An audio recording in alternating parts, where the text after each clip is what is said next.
नमस्कार दोस्तों। पौष मास के कृष्ण पक्ष में पड़ने वाली एकादशी तिथि को सफला एकादशी कहते हैं। सफला एकादशी अपने नाम के अनुसार सभी जगह सफलता दिलाने वाली और मनोकामना पूर्ण करने वाली मानी जाती है। कहा जाता है कि सफला एकादशी उन लोगों को अवश्य करनी चाहिए जो हर काम में असफल रहते हैं और खूब मेहनत करने के बाद भी सफलता नहीं मिलती है। सफला एकादशी के दिन भगवान की पूजा करने के साथ ही उनकी कथा भी अवश्य पढ़नी या सुननी चाहिए। इससे भगवान विष्णु अति प्रसन्न होते हैं और अपना आशीर्वाद बनाए रखते हैं। दोस्तों, सफला एकादशी व्रत की कथा इस प्रकार है। एक बार धर्मराज युधिष्ठिर के पूछे जाने पर भगवान श्री कृष्ण ने उनको इस कथा के बारे में बताया था। श्री कृष्ण द्वारा बताई गई कथा के अनुसार एक समय महिष्मान नाम का राजा चंपावती नगरी पर राज्य करता था। इस राजा की 4 संतानें थीं और चारों ही पुत्र थे। इन 4 पुत्रों में से लुम्पक नाम का पुत्र सबसे बड़ा और महापापी था।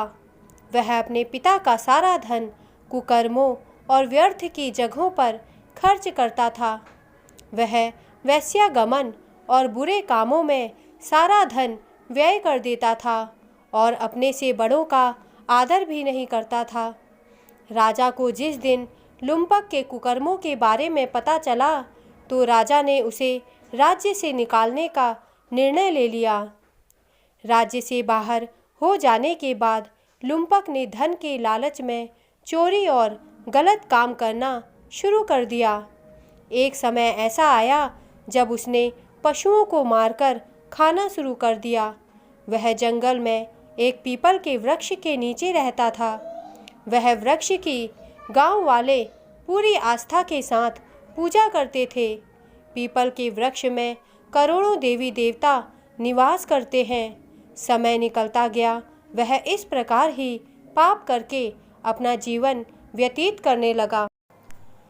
कुछ समय पश्चात पौष मास के कृष्ण पक्ष की 10वीं को ठंड के कारण और पूरे वस्त्र न होने के कारण वह सो नहीं पाया। इस प्रकार पूरी रात ठंड के कारण वह बहुत ही बीमार पड़ गया। अगले दिन खराब स्वास्थ्य के कारण वह शिकार करने में सक्षम नहीं था।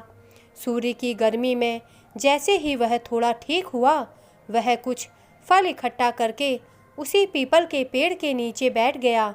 जब सूर्यास्त हो गया तो उसने प्रार्थना की कि मैं कल ठंड के कारण सो नहीं पाया हूँ, कृपा करके आप इसे अर्पित किए फल को स्वीकार कीजिए और मेरी रक्षा करें। लुम्पक ने उस एकादशी के दिन कुछ भी नहीं खाया था, जिससे उसका उपवास पूर्ण हो गया था। यह देखकर और उसके द्वारा प्रार्थना करने पर भगवान श्री विष्णु बहुत प्रसन्न हुए। अगली सुबह वो ठीक हो गया और जब उसकी आँख खुली तो उसके सामने सुंदर वस्तुओं से सजा हुआ एक घोड़ा था। तभी आकाशवाणी हुई कि तेरे एकादशी के दिन किए हुए व्रत से नारायण जी की तेरे पर कृपा हुई है, जिससे कि तुझे सभी पापों से मुक्ति मिल चुकी है। अब तू अपने पिता के पास जाकर राज्य को संभाल। यह सुनकर लुम्पक बहुत खुश हुआ और भगवान का मन से धन्यवाद करते हुए राज्य की ओर रवाना हुआ।